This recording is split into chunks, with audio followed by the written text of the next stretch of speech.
Olá, tudo bem com você? Como você está? Como vocês estão de maneira geral, né? Eu gosto sempre de me dirigir a você, porque a aula foi pensada para gente, para você, no contexto aí em que eu participo também do seu ambiente, com a permissão que você me concede nesse horário. Seja bem-vinda, seja bem-vindo ao nosso segundo encontro da disciplina de Homem, Cultura e Sociedade. Essa disciplina ampla, essa disciplina com conteúdo vasto, onde nós viemos trabalhando aí em acordo ao seu plano de ensino e ao seu livro da disciplina. Eu sou o professor Altair Ferraz Neto e você já me conhece do nosso primeiro encontro. Para quem está aí começando a compreender como funciona esse modelo, ele foi pensado para propiciar com que você não pare os seus estudos, com que você aprofunde ainda mais os seus estudos nessas disciplinas interativas. Então, eu reservo alguns momentos durante a aula para que a gente possa conversar, como nós fizemos no nosso primeiro encontro. Você já percebeu, você que assistiu a primeira aula, você já percebeu que é dinâmico. O tempo aqui ele tem que ser aproveitado de todas as formas. Então eu falo e depois a gente volta dialogando. Pode ser um combinado? Reservei alguns momentos durante a aula para o nosso diálogo. Nós temos a nossa mediadora hoje, então você pode mandar a sua questão via chat para a gente, que eu vou procurar da melhor maneira, assim como for possível, nós aproveitarmos o nosso tempo, é óbvio, é claro, né, porque a gente não pode também nos perder a nível de conteúdo aqui daquilo que nós vamos fazer. Para você que perdeu aí a primeira aula, o nosso primeiro encontro, nós viemos trabalhando sobre a consolidação da sociedade moderna. E hoje nós vamos, especificamente na aula de hoje, trabalhar quais os episódios históricos, sociais, econômicos e políticos enfatizaram, por assim dizer, a sociedade moderna, a sociedade capitalista, a sociedade racional, a nossa sociedade. Então é importante porque nós estamos criando as bases e os fundamentos históricos, teóricos e metodológicos com os quais nós iremos lidar mais à frente, sobretudo como falarmos da nossa sociedade. Então, mais uma vez me apresento, eu sou o professor Altair, você já me conhece do primeiro encontro e eu fui convidado pela coordenação do curso de vocês, porque a minha formação é em ciências sociais. Eu sou especialista e mestre com ênfase na área de ciência política e por esse motivo fui convidado também para trabalhar temas que mais à frente serão necessários para agregar ao seu conteúdo. Então, especificamente, gente, não pense que a disciplina de Homem, Cultura e Sociedade, ela não serve para cursos mais específicos, para cursos mais exatos, não, não é isso.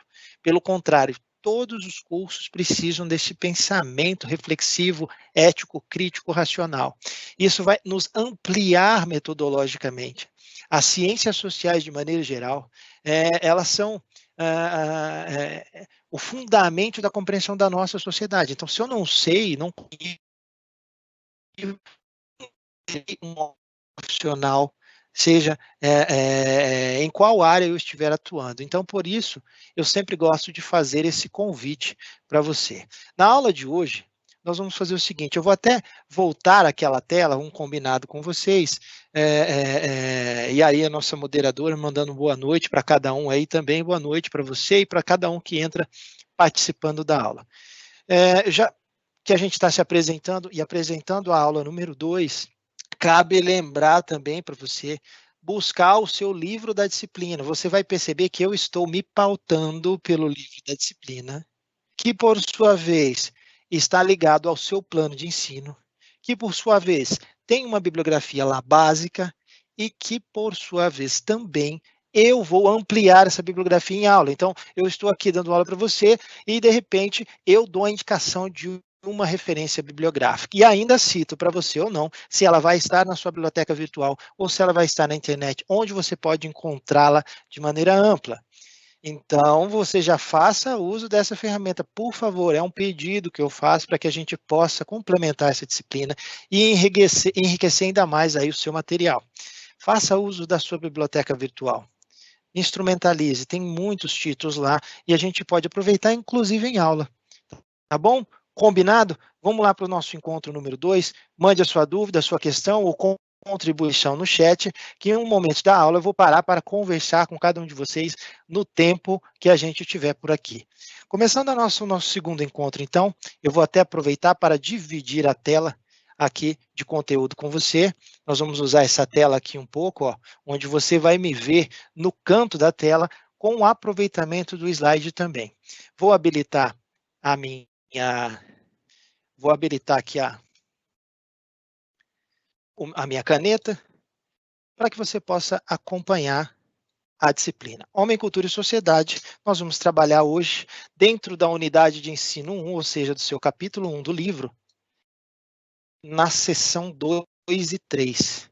Nós vamos falar um pouquinho na aula 2, nós vamos entender a importância das revoluções francesa e industrial para a formação da sociedade moderna. Portanto, você já percebe que nós estamos aí trabalhando com um conteúdo histórico importante, significativo e vasto. Nós estamos trabalhando com um conteúdo importante, nós estamos trabalhando com um conteúdo histórico concreto e através de pensadores que vão refletir. Mais à frente a gente vai entender um pouquinho a ideia da Revolução Francesa Industrial, os impactos que essas revoluções tiveram na formação e consolidação da sociedade moderna. Esse é o nosso encontro número 2, a gente vai trabalhar dentro desse encontro número 2, a contextualização sobre o declínio do feudalismo, como nós vimos aí basicamente na nossa aula número 1, e a transição para o mundo moderno.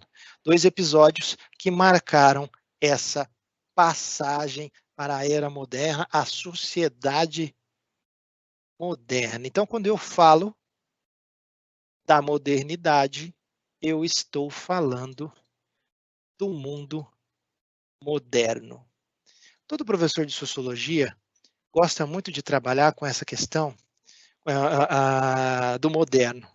Sobretudo porque lembra aquele filme do Charlie Chaplin, né? Tempos Modernos, onde ele trabalha numa fábrica, na esteira de produção, ele fica ali e passa um tempo grande da sua vida só assim, ó, apertando parafuso.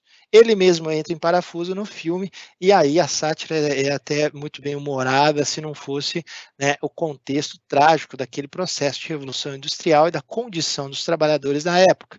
Então, ali, aquele filme Tempos Modernos, significativamente, faz aí um elemento reflexivo e crítico da realidade do trabalho moderno. Por aí a gente já pode ter a dimensão de como a gente vai compreender a sociedade moderna. Então, o objetivo aí para você também que está entrando agora é trabalhar, né, com o contexto de consolidação da sociedade moderna e hoje as revoluções francesa e industrial como marco. Tem uma pergunta aqui no chat, qual é o livro de referência? O livro de referência é o livro que eu estou citando agora, é o livro da disciplina, tá bom? É o livro de Homem, Cultura e Sociedade, ao qual você tem acesso e deve ter acesso. Como eu não tenho acesso ao ambiente do aluno, já estou antevendo uma pergunta de vocês. Professor, onde eu acho o livro?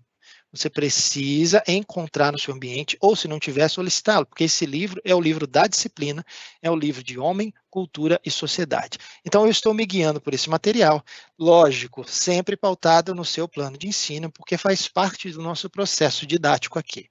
Perfeito? Continuando, então, depois dessa contextualização, eu quero trabalhar com você a transição, a construção da sociedade moderna, a Revolução Francesa e o Estado moderno. Respira fundo e venha comigo. Nós vamos trabalhar a Revolução Francesa e o Estado moderno.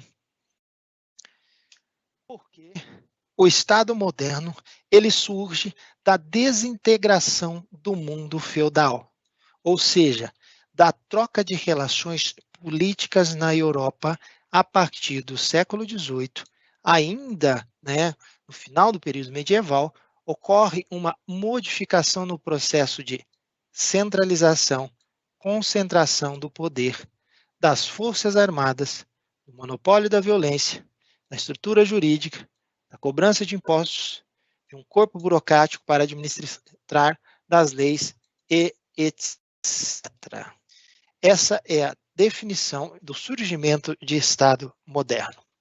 Vamos entender, então, um elemento importante. Por quê? Porque a gente precisa entender a Revolução Francesa, professor, para entender o Estado moderno? Por vários elementos. Sobretudo porque, Creuza, eu vi aqui no chat, porque me chama a atenção aqui na hora que vocês mandam as questões. Você está perguntando, fora o livro da disciplina, tem recomendação? Tem, Creuza, eu dou recomendação ao longo das aulas, eu dou referências bibliográficas, sim. Espero que você vá anotando e tome nota também. Se der tempo, ao final da aula, também a gente faz uma retrospectiva bibliográfica. E aí, Creuza, eu vou alertar, alguns títulos a gente tem na biblioteca virtual e eu vou falar para vocês, outros títulos não. Perfeito? Então vem junto comigo. Atenção aqui na aula, a gente está falando de Estado moderno. Vários autores, creio eu, para todos que estão entrando aqui agora, podem entender a concepção de Estado moderno, né? Você pode digitar Estado na sua biblioteca virtual, você vai ter algumas referências importantes lá sobre a questão do Estado. Estado moderno e contemporâneo, esse é o título de um livro que você já pode antever. Os contratualistas também são importantes autores que vão compreender a formação do Estado moderno. Quem chamam de contratualistas, nós estamos falando de John Locke, nós estamos falando de Thomas Hobbes, nós estamos falando de Rousseau, nós estamos falando lá do Maquiavel. Olha só como é importante, só que o Maquiavel ele já vem antes, ele está escrevendo ali no século XVI, né? 15, 16. Então, nós estamos entendendo aí um outro panorama teórico aí, apesar de que esses autores se dedicaram a entender o moderno Estado. Mas no que consiste isso, professor? E por que nós precisamos à frente entender a Revolução Francesa? Pelo seguinte motivo, a nossa sociedade, em suas formas estruturantes e políticas que hoje nós conhecemos, eles advêm de um processo revolucionário na Europa Ocidental, sobretudo nas grandes potências que rascunharam o planeta, eu digo, no período colonial, e que ditaram aí, por assim dizer, um processo de dominação colonial. O Estado moderno é aquele Estado que surge com a concentração do poder no final da Idade Média e um processo de acumulação pelo mercantilismo que sustentou, basicamente, a ação metalista, as riquezas na Europa. Quando você tem o feudo se expandindo, o regime feudal se expandindo e o esgotamento básico das forças produtivas no interior do feudo, um processo de trocas comerciais começa a se consolidar, com uma classe especificamente que vive nas periferias dos feudos nessa troca mercantil, os chamados burgos. De terceiro estado no regime feudal, na Idade Média, a burguesia passa à dianteira de um processo de acumulação de riquezas a partir do mercantilismo e que vai chegar no século XVIII, basicamente com a Revolução Industrial, completando o seu processo de transformação do trabalho num mundo que vai produzir mais e mais mercadorias. Mas não é só isso. Do ponto de vista político, essa classe vê como um entrave o absolutismo monárquico que assolou a Europa, sobretudo no século XVII. A maior das monarquias absolutas da Europa vai ser decapitada, e aí eu estou falando no sentido figurado, não. Estou falando no sentido concreto. Luís XVI será decapitado e deposto como a maior das monarquias absolutas na Europa, colocando um ponto final nessa história do absolutismo. Porém, alguns elementos são importantes. O processo político que vai se originar a partir da Revolução Francesa é o que nós conhecemos como Estado moderno, em suas várias formatações e conotações do ponto de vista político. Corresponde dizer que essa sociedade, cuja base dela, materialmente falando, as trocas econômicas e a forma social, a qual estava colocada no século XVIII, passa agora também a novas formas de administração política, a partir desse Estado, com a queda do absolutismo monárquico na Europa. Vamos ver um pouquinho sobre isso. Então, nesse sentido, eu tenho que as revoluções burguesas formam, assim, o que a gente vai chamar de mundo moderno, a Revolução Industrial e a formação de uma nova sociedade, novas formas de produzir, novas relações sociais, culminando com a Era das Luzes, a Era do Conhecimento, com o Iluminismo que rompe com todo o dogmatismo religioso católico e com a dominação praticamente cristã da Europa, no sentido do cristianismo, do clero católico, que dominou basicamente toda a Idade Média, num período de 1000 anos, dado que a gente pode ter como exemplo que a própria Igreja Católica, em determinado período da Idade Média, foi detentora de 1/3 das terras cultiváveis e riquezas da Europa. Não é brincadeira. Por isso, as revoluções inglesas também marcam esse processo junto com a Revolução Industrial. Ou seja, as revoluções inglesas, a partir do século XVII, nós estamos falando aí de um processo de transformação social, junto com a Revolução Americana e a Revolução Francesa na criação dos direitos do homem e do cidadão. Aqui você tem aí, ó, gravura muito conhecida sobre a Declaração dos Direitos do Homem e Cidadão, né? Declaração des droits de l'homme et du citoyen. Essa declaração ficou muito conhecida porque a partir dela surgirão basicamente aí os troncos constitucionais do campo de leis que vai subsidiar a maioria dos estados modernos a partir de então. Então, o cidadão passa a cena política. Esse cidadão essa cidadania já pressupõe direitos, esses direitos que anteriormente não se tinham, já que o poder era absoluto do rei. Então, gente, não é brincadeira. O processo revolucionário que leva às condições para uma transformação social na França, e essa gravura aqui ela é bem conhecida, ela é muito interessante, porque aqui mostra os 3 estados, né? O campesinato aqui, basicamente, o campesinato pobre, né? Aqui são os culottes, né? São os culottes, que se chamavam os sem culotte, que não usavam aquelas calças da aristocracia francesa e tal, e o rei montado. Então, os 2 estados montados no 3º estado aqui. Essa gravura é bem ilustrativa, por assim dizer, no processo revolucionário francês. Ocorre o seguinte, gente, que eu tenho, basicamente, na França, as condições muito voltadas aí para um processo propício de revolução. Veja só, nós estamos falando do ano de 1789, portanto, basicamente, caminhando para o final do século XVIII, no período francês, onde na história francesa narra-se que a França passava por um inverno devastador naquele período. A França, nos anos anteriores, teria perdido seu rei e Luís XVI assume a liderança do país muito jovem, casa-se com Maria Antonieta, e a história conta que a coroa francesa se utilizava do Palácio de Versalhes, que foi construído longe de Paris, justamente para separar a grande monarquia absoluta de Luís XIV, né, o rei auge do absolutismo, o Estado sou eu, essa expressão vem de Luís XIV, né, o maior das monarquias absolutas europeias. Então, em Versalhes, enquanto eles davam festas e festas, a França mergulhada numa crise econômica sem precedentes. O próprio Luís XVI tentou mandar apoio, enviou apoio para a Revolução Americana contra aí os exércitos ingleses, contra a coroa inglesa nesse período, ajudando aí a afundar a França em mais crise econômica. 97% da população francesa vivia numa condição de miserabilidade extrema, mediante um regime que não sustentava. E aí, o caldeirão estava formado e propício para um processo revolucionário, na medida em que as condições objetivas da população já estavam também colocadas para esse fim. Há então a invasão do Palácio de Versalhes, a retirada aí da monarquia francesa de lá, indo para Paris, entra em cena a Assembleia Legislativa Francesa e a Declaração dos Direitos do Homem e do Cidadão. São etapas da Revolução Francesa que culminam com a queda de um regime absolutista de toda uma era absoluta na Europa. Isso não é moleza, não é brincadeira.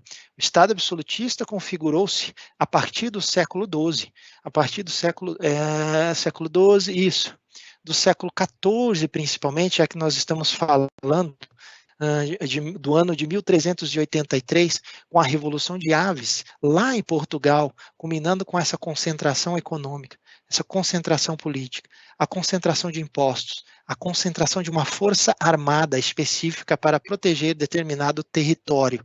Então, isso configurou-se toda essa centralização de poder configurou-se no Estado moderno, que foi atribuído às monarquias, os reis. Basta ver a Inglaterra, perdão, a Itália de Maquiavel, antes, no século XV, com a Revolução de Aves já no século XIV, e aí com processos de queda do antigo regime e consolidação de grandes monarquias, como a francesa de Luís XIV, no século XVII. Tá bom? Entendemos que a primeira forma de Estado moderno é o Estado absolutista. A partir de então, as transformações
classe revolucionária, no sentido revolucionário do termo, a burguesia em diferentes moldes nas revoluções.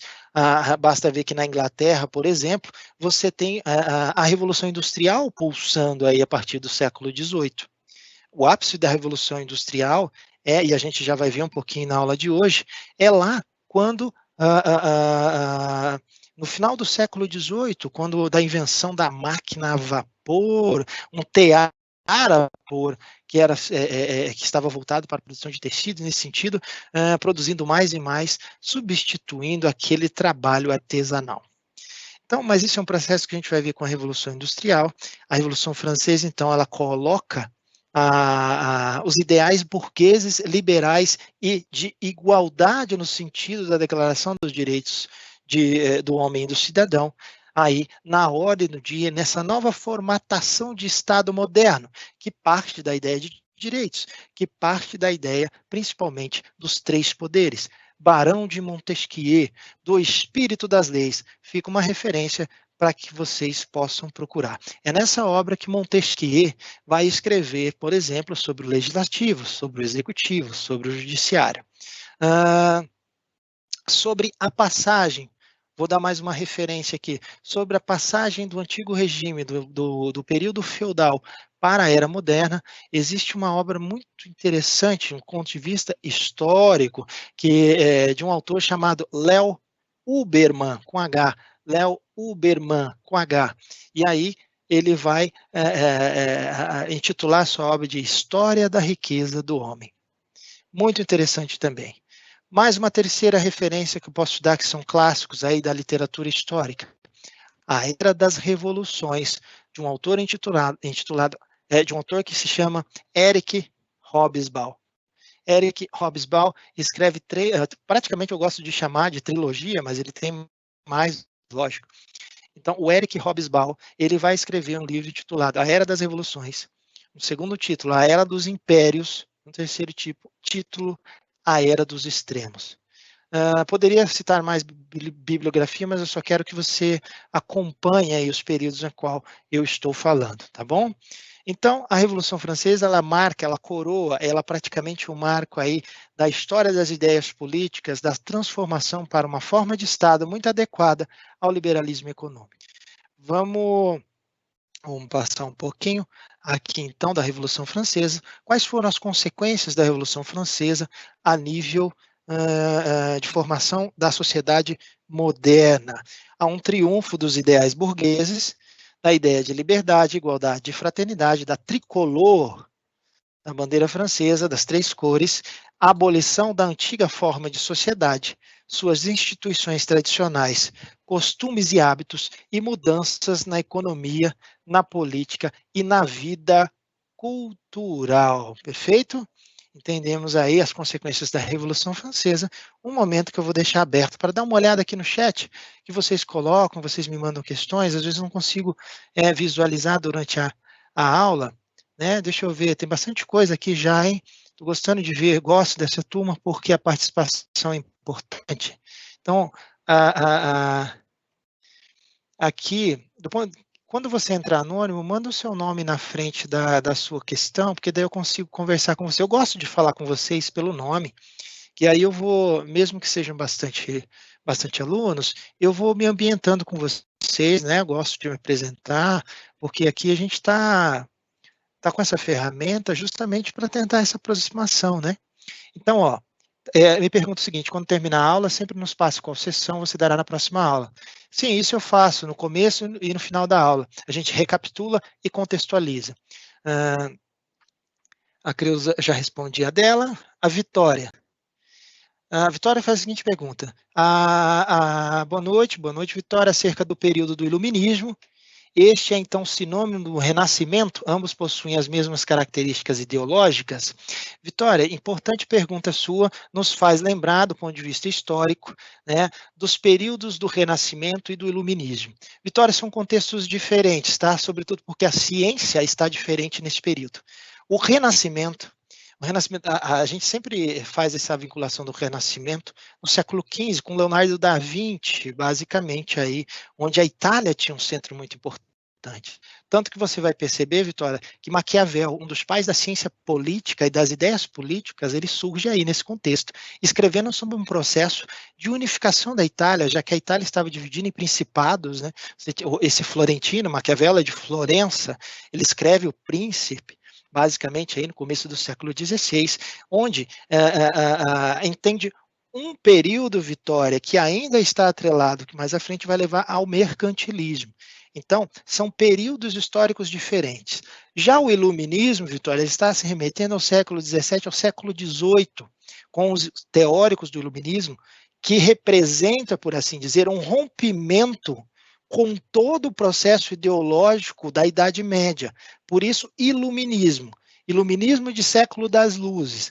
Luzes aí significa conhecimento, dado que faz luz sobre a era das trevas. Então, são autores diferentes, mas que só podem surgir também porque existiram autores lá atrás, como por exemplo no Renascimento. É muito importante a sua pergunta, Vitória, porque ela nos permite entender, do ponto de vista científico, o que ocorre nesse processo revolucionário. Para se chegar ao iluminismo só foi possível porque houve também ideias renascentistas, mas são períodos diferentes e cada qual precisa ser compreendido e respeitado no seu teor histórico, tá bom? Aqui Anônimo pergunta para mim, falando sobre Luís XIV, o que você acha da série Versailles?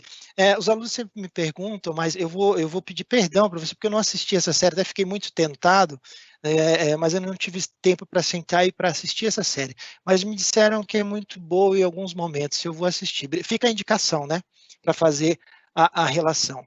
Mas o fato é, a gente compreender este período revolucionário francês que não cai como um raio em céu azul. As condições precisavam estar propícias para que esse caldeirão revolucionário pudesse modificar toda uma estrutura societal. Né? Então, é nesse sentido que a gente está falando. O Saulo pergunta o que são os três estados. Os três estados, Saulo, você se lembra daquela figura dos estamentos da Idade Média, onde o rei vem em cima, o clero, depois a nobreza junto ali, e depois vem o terceiro estado, que era todo mundo, era a burguesia, era o camponês, era o artesão, era toda aquela estrutura societal de pirâmide. Esses são os três estados. Isso ficou, Saulo, muito, muito emblemático quando da Revolução Francesa, quando na Assembleia, quando da tomada do poder pelo povo, que é retirada a monarquia francesa ali do Palácio de Versalhes e é levado para Paris. Então, aí há uma reunião dos Estados Gerais, e nesse sentido você tem a figura do monarca no centro, do lado esquerdo, o Partido Jacobino e do lado direito os girondinos. Então, representando os estados da população, a sociedade nesse sentido. Então, isso ficou conhecido na França como Assembleia Geral. E aí, né, isso ficou muito emblemático quando da Revolução Francesa, porque essa monarquia, no primeiro momento da Revolução Francesa, ela ficou basicamente refém ali, né, da população revolucionária nesse período. Então era uma monarquia, era uma constituição, mas era uma monarquia, uma república. Então, assim, nos primeiros momentos da Revolução, tinha que ficar bem claro quem é que mandava naquele negócio. Os reis já não mandavam mais. E é muito legal porque a Revolução Francesa, ela passa por fases. É interessante, né, e que aí não é tão legal assim, é que foi uma das revoluções mais sangrentas que a história já conheceu. Criou-se, inclusive, instrumentos para matar mais rápido, de forma mais eficaz. Lord Guillotin, a famosa guilhotina. Existem personagens da Revolução Francesa, né? Jean Paul Marat, Danton, Robespierre, né? Foi basicamente aí um dos líderes que vai impulsionar, né, líder da Assembleia Legislativa, que vai inflamar um processo revolucionário. Então, a própria história narra que a Revolução devorava seus próprios filhos. O próprio Robespierre, ele vai ser guilhotinado num dos períodos da história da Revolução também. Então, é muito interessante aí a narrativa da história da Revolução Francesa. Espero que eu tenha ajudado. Saulo, a Esther vai perguntar uma questão, e aí eu preciso já passar para compreender a Revolução Industrial, gente, senão a gente não dá tempo. A Esther vai perguntar o seguinte: a burguesia e o povo não ficaram com medo de ir contra o absolutismo, sofrer consequências como castigo, uma vez que era considerada vontade divina? Nessa época, a ciência e a razão ganharam mais espaço, certo? Ok. Foi por isso que eles tiveram essa coragem? Não por isso. Esther, ou você sobrevivia ou você lutava. Imagina, você não tem condições mínimas de sobrevivência, faltava pão, inclusive que era o alimento da dieta francesa, faltava condições básicas para a imensa massa da população, 97% da população francesa no período passava fome. Então, ou você lutava ou se lutava para sobreviver. E nesse contexto é que eu disse, Esther, que as condições estavam propícias para isso. Foi nesse período que a Revolução se revolta. No primeiro episódio, etapa da Revolução, é a tomada da Bastilha, que era a reserva de armamentos da Revolução francês. Então, inclusive, aí o protetor da Bastilha é decapitado e a sua cabeça é exibida. Surge uma tradição, então, na Revolução Francesa, que é a decapitação das cabeças das lideranças do regime francês. Então, é uma questão de sobrevivência, tá, Esther, nesse sentido aí. Muitas questões a gente precisa passar um pouquinho, e eu vou ver conforme o andamento lá no final, a gente volta para falar um pouquinho, tá? Dessas questões. Obrigado pelas questões que você mandou, e depois da aula eu vou dar uma olhada aqui no chat também, algumas que eu possa ter pulado. Mas mande, tá? Mesmo assim. Eu vou tentando priorizar o que for possível aqui na nossa aula. Mas como eu tenho que falar um pouquinho da Revolução Industrial, eu vou pedir a sua licença para a gente continuar aqui a nossa aula, tá bom? Revolução Industrial e a sociedade capitalista. Fica comigo, vamos lá. Vamos entender um pouquinho os pressupostos históricos da Revolução Industrial. A Revolução mesmo, o ponto de partida da Revolução pode ser provavelmente situado com a precisão aí à altura dos 20 anos aqui, mais ou menos, que vão de 1780 a 1800. Contemporânea da Revolução Francesa, embora um pouco anterior a ela. Quem fala isso é o Hobsbawm, na Era das Revoluções. É um livro, tá? Um livro dele, uma obra importante que você, se tiver acesso, vale a pena ler. Eu acho que você encontra na internet. Você vai encontrar esse título na sua biblioteca virtual. Mas você encontra títulos sobre a narrativa da história na nossa biblioteca virtual também. Ok? O que é importante aqui é entender, se a Revolução Francesa é de 1789, as condições para um processo revolucionário já estavam dadas antes. Gente, pensa assim, eu não posso revolucionar toda uma sociedade, aqui agora é feudalismo, aqui agora é capitalismo, sociedade moderna, como um estralar de dedos, não é assim.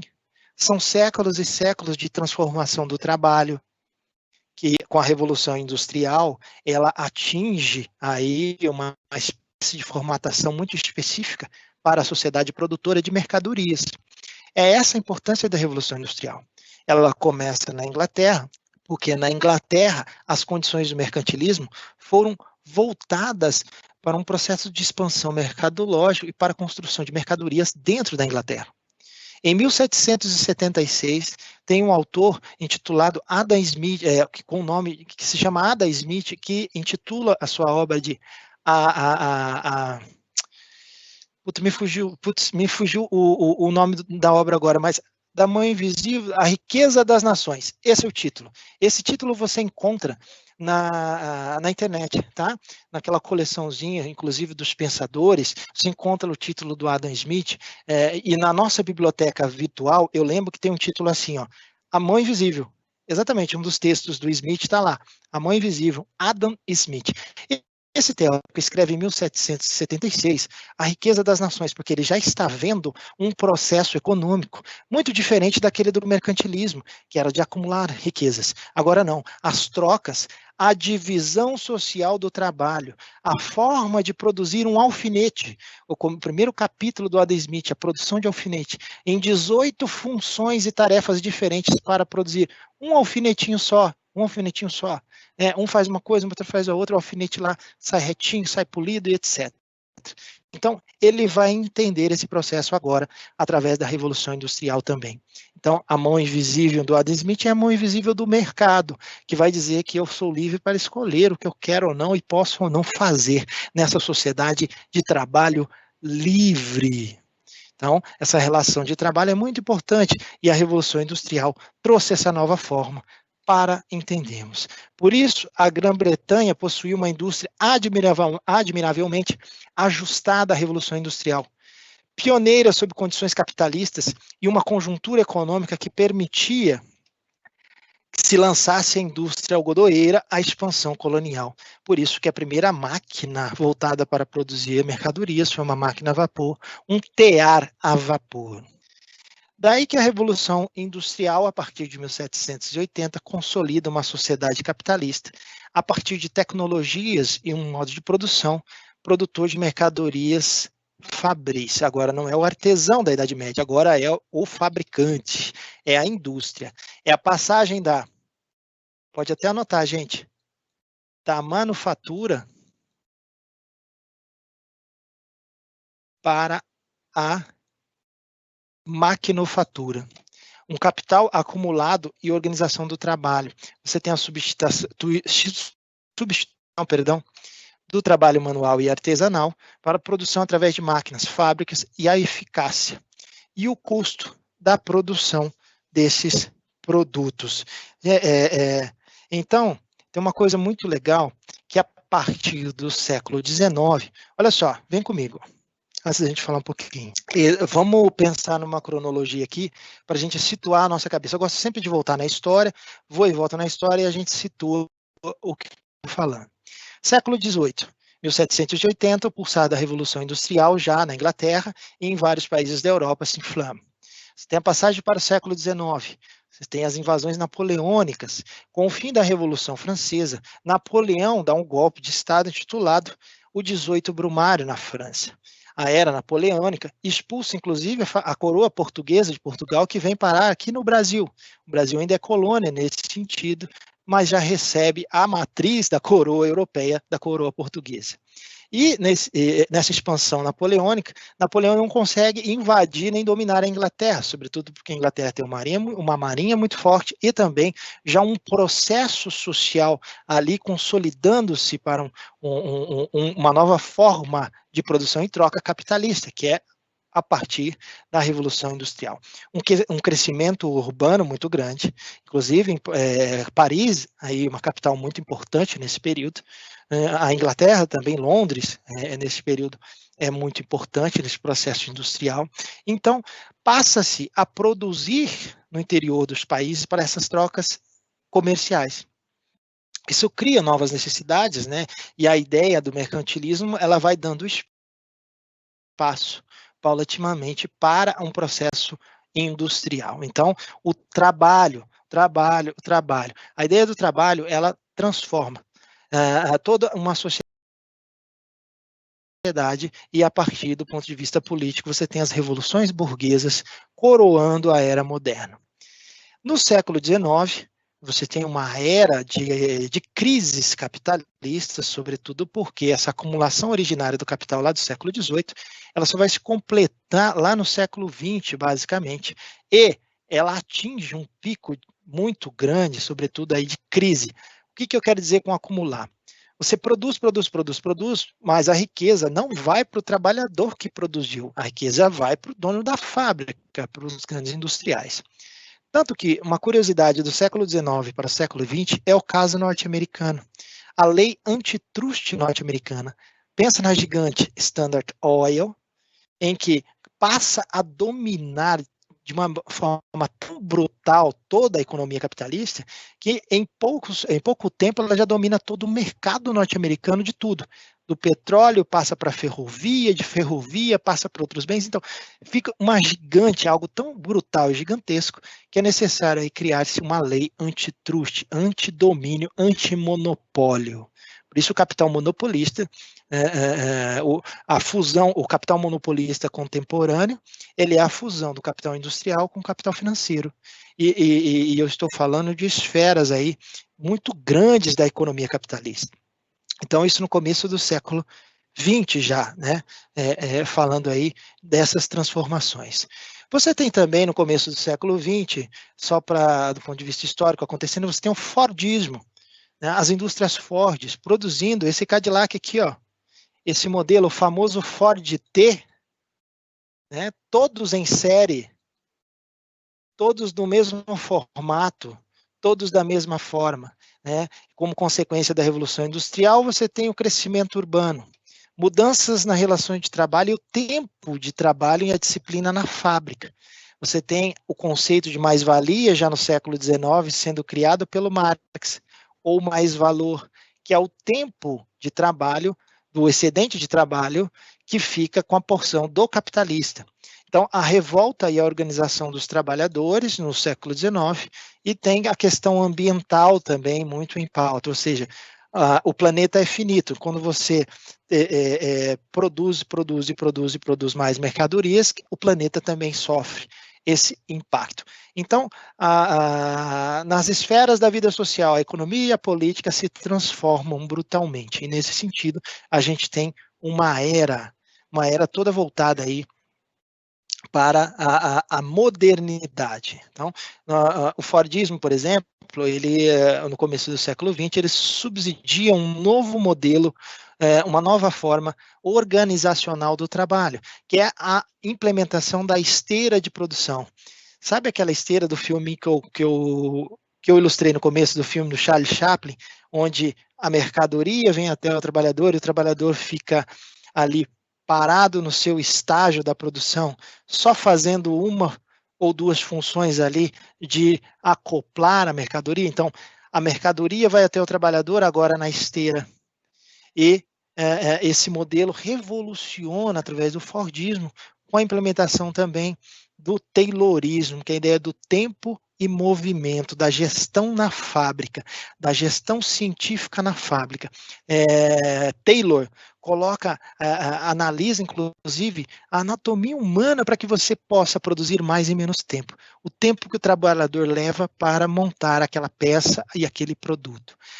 O Taylorismo e o Fordismo marcaram o início, principalmente do século XX, com a transformação de métodos organizacionais do trabalho, já que eu tinha um Estado moderno, onde o direito ali era voltado basicamente para a compreensão desse sistema de leis voltado para regular o trabalho. Se a gente voltar no século XIX, foi o século das revoluções operárias. Você tinha grandes revoluções operárias por causa disso, porque é um Estado aí que se consolidava numa sociedade que se transformava muito rápido. Mas um ponto é importante você perceber, o século XIX é um século de crise capitalista. Isso é importante, porque a gente percebe que socialmente há um abismo aí colocado, e a desigualdade passa a ser peça constitutiva do modo de produção capitalista. Sociedade moderna, sociedade capitalista, transformação do trabalho e avanço tecnológico e científico. Isso marca a era moderna, a sociedade em que nós vivemos, né? Eu poderia continuar mais e mais e mais essa narrativa, mas eu quero dar uma olhada nas questões que você colocou aqui para a gente agora, antes de finalizar a nossa aula. Quero dar uma olhada aqui nesse momento de interação, vamos ver, né? O Carlos pergunta a seguinte questão: eu gostaria de saber o que aconteceu com a burguesia entre o fim da Idade Média e o Iluminismo, já que ela promoveu mudanças políticas em ambas as épocas. Carlos, é necessário a gente entender de onde estamos falando também, né? E o que aconteceu em que sentido? Porque, na realidade, a burguesia, como terceiro estado no fim da Idade Média, ela era completamente subjugada aquele determinado país, aquela centralização do poder político. Vamos pegar, Carlos, então, a burguesia no Estado absolutista. Tá? Ela, na realidade, ela não detinha esse rol de direitos, porque quem detinha o poder era o monarca. O monarca, obviamente, não ia fazer da burguesia, o terceiro Estado, sua base de sustentação. Mas, Carlos, é interessante, e aí eu falo para todos vocês, quando a burguesia percebe que é ela quem passa a financiar, mediante a acumulação de fortunas da era do comercial, com o fim do mercantilismo, ela passa a sustentar, inclusive, as grandes coroas, ou seja, é ela quem financia o exército, é ela quem faz determinadas empreitadas na busca por mercadorias, e é nesse sentido, Carlos, que ela se enriquece. Quando o Estado absolutista, e aí de maneira geral, tá? Não estou me prendendo nesse ou naquele país, entra em rota de colisão com seus preceitos tradicionais, com os anseios dessa classe que já está poderosa, né, entre o fim da Idade Média e o século XVIII, né, quando você percebe que essa classe já sustenta aí muita parte desse processo, entra em rota de colisão. Então abre-se um período de revolução. Porque ela passa a ser a maioria, Carlos. E é nesse sentido.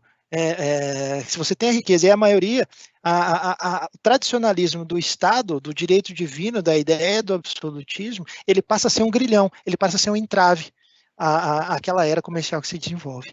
Por isso surge o liberalismo, por isso surgem as correntes que vão buscar no iluminismo a ideia de que a essência da liberdade é a essência do mercado, dessa nova sociedade de trabalho livre. É por isso que essa classe vai mediar um dos grandes elementos de sustentação da sociedade moderna, que é o trabalho livre, trabalho e capital, trabalho de um lado e o capital do outro. Essa classe se enriquece e o poder do capital passa a ditar a regra do jogo. Muito interessante a sua pergunta. Carlos, aquele livro que eu citei, A História da Riqueza do Homem, do Léo Huberman, ele faz uma narrativa, inclusive com dados, tá, das classes sociais nesse processo do feudalismo para o capitalismo. A Sofia pergunta o seguinte: boa noite, o surgimento da moeda foi em qual desses períodos? Foi após a queda do feudalismo e a consolidação da burguesia dentro do capitalismo, ou dentro das revoluções, com as expansões de mercado? Difícil responder, Sofia, porque cada país adota essa medida. Mas o ouro foi uma medida de valor por muito tempo. O surgimento da moeda como equivalente geral, ele pode ser datado em vários processos de civilização. Mas a ideia, aí, Sofia, que eu gostaria de retirar da sua pergunta, é todo um processo em que a moeda, ainda que ficticiamente, pudesse ter valor. O que é o capital financeiro? É interessante perguntar isso.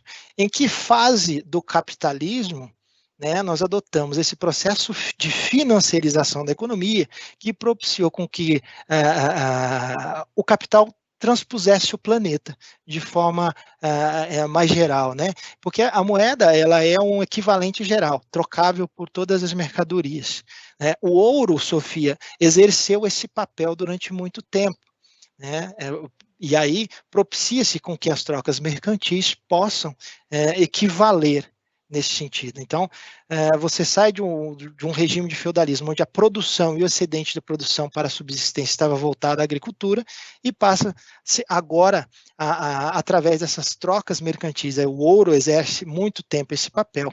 Para entender a moeda, eu teria que entender em cada especificidade em que eu for analisar, beleza? Mas o importante é entender o processo de troca comercial. Eu acho que isso a gente poderia se prender mais nisso.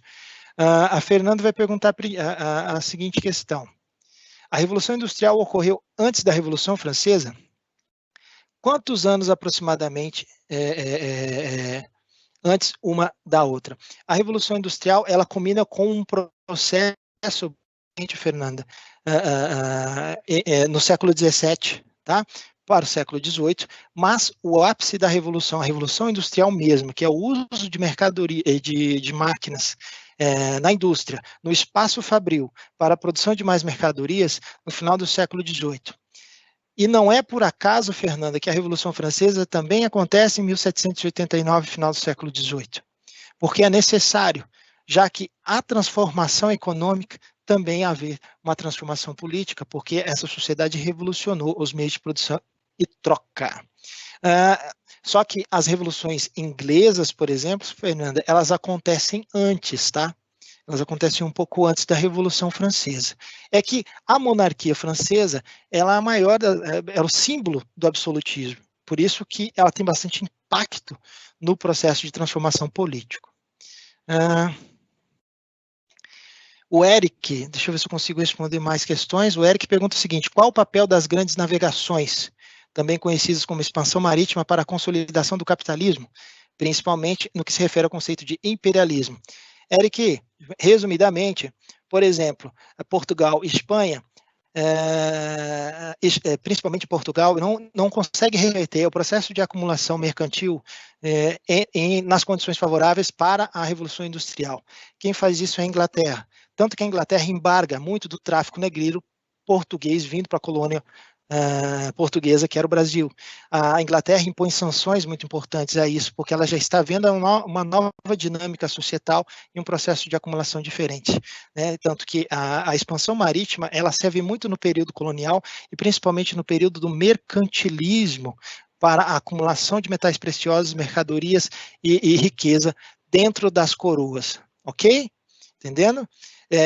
Paulo, fala um pouquinho sobre mais-valia na aula que vem. E para todos vocês, gente, deixa eu só voltar aqui no quadro, deixa eu ver o que nós fizemos na aula de hoje. Nós trabalhamos aqui, ó, a construção da sociedade moderna, a importância da Revolução Francesa, o Estado moderno, a Revolução Industrial e uma nova forma de produzir a vida. Então, desses elementos aqui, a gente pode retirar muita coisa, gente, muita coisa mesmo. Eu queria me despedir de vocês agradecendo a cada um de vocês pela atenção que você me deu na aula de hoje. Na aula que vem a gente retira as dúvidas ainda que ficaram. Na aula que vem nós vamos trabalhar com a seção 4 do seu livro da disciplina, no capítulo 1. Nós vamos trabalhar ali, entre o capítulo 1 e o capítulo 2, tá bom? Leia essa sessão e venha para a aula já munido de algumas questões aí importantes para a gente trabalhar na disciplina de homem, cultura e sociedade. Bastante conteúdo, né, gente? Aguardo vocês na nossa próxima aula. Um abraço e até lá.